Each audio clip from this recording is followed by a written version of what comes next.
નમસ્તે દોસ્તો, હું છું અંકિત પ્રજાપતિ. ભારતમાં ટેકનિકનો વધારો આપણા માટે ગર્વ મહેસૂસ કરાવે છે. પહેલાંના જમાનામાં જ્યારે યુદ્ધ લડવામાં આવે એ લોકો યુદ્ધ જીતા જે લોકોએ ટેકનિકનો યુઝ કર્યો.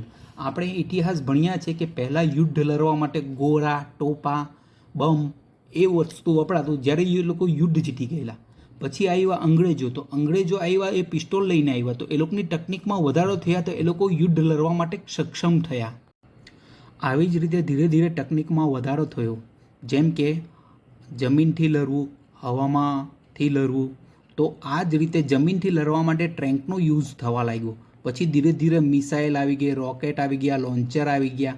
આમ ધીરે ધીરે ટેકનિકોમાં વધારો થતો ચાલવા લાગ્યો. આવી જ રીતે અત્યારે જમ્મુ અને કાશ્મીરમાં યુદ્ધ ચાલ્યા કરે છે. તો જમ્મુ અને કાશ્મીરમાં જ્યારે યુદ્ધ ચાલે છે ત્યારે સૈનિકો સાથે મહત્ત્વની ભૂમિકા ભજાવે છે સૈનિકો, અને સાથે શ્વાન રહે છે. જો આ શ્વાન અને સૈનિક આ બંનેનું કોમ્બિનેશન હોય છે, તો શ્વાનની જવાબદારી એ હોય છે કે દુશ્મનોને સૂંઘીને દુશ્મન ક્યાં સંતાયેલો છે એ બધું સંશોધન કરવામાં આવે છે. તો એ જ રીતે અત્યારે આપણા જમ્મુ અને કાશ્મીરમાં એક આપણો પ્રતિષ્ઠિત શ્વાન ફેન્ટમ શહીદ થઈ ગયો છે. તો અત્યારે આ બધું થઈ તો જાય છે, બલિદાન તો આપે છે સૈનિકો અને શ્વાન. તો આ જાન અને હાનિ, મતલબ કે આપણા જો સૈનિકો અને જો શ્વાન છે એને જાન કહેવાય. તો આ જાનની હાનિ આપણને પોસાય નહીં. તો એ માટે ગવર્મેન્ટે અત્યારે રોબોટિક શ્વાન પરચેસ કર્યા છે. અત્યારે રશિયા અને યુક્રેનનું યુદ્ધ ચાલે છે.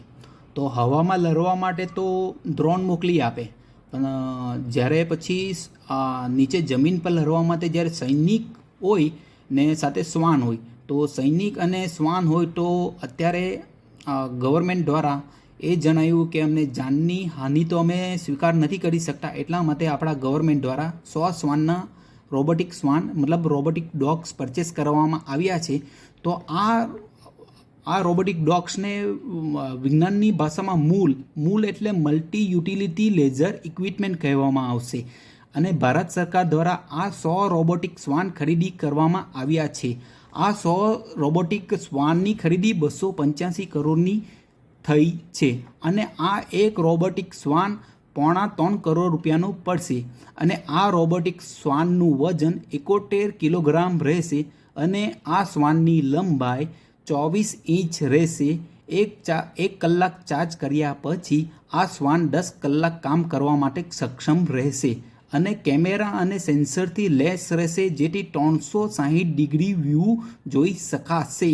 અને આ શ્વાન રોબોટિક -40 ડિગ્રીથી 55 ડિગ્રી તાપમાનમાં કામ કરવામાં સક્ષમ રહેશે. અને પહાડ પર ચડવામાં સક્ષમ રહેશે. અને તેની સાથે 15 કિલોગ્રામ વજન લઈ જવામાં સક્ષમ રહેશે. અને આ રોબોટિક શ્વાન ગોળી ચલાવવા, દુશ્મનોને ટાર્ગેટ કરવા માટે પણ સક્ષમ રહેશે.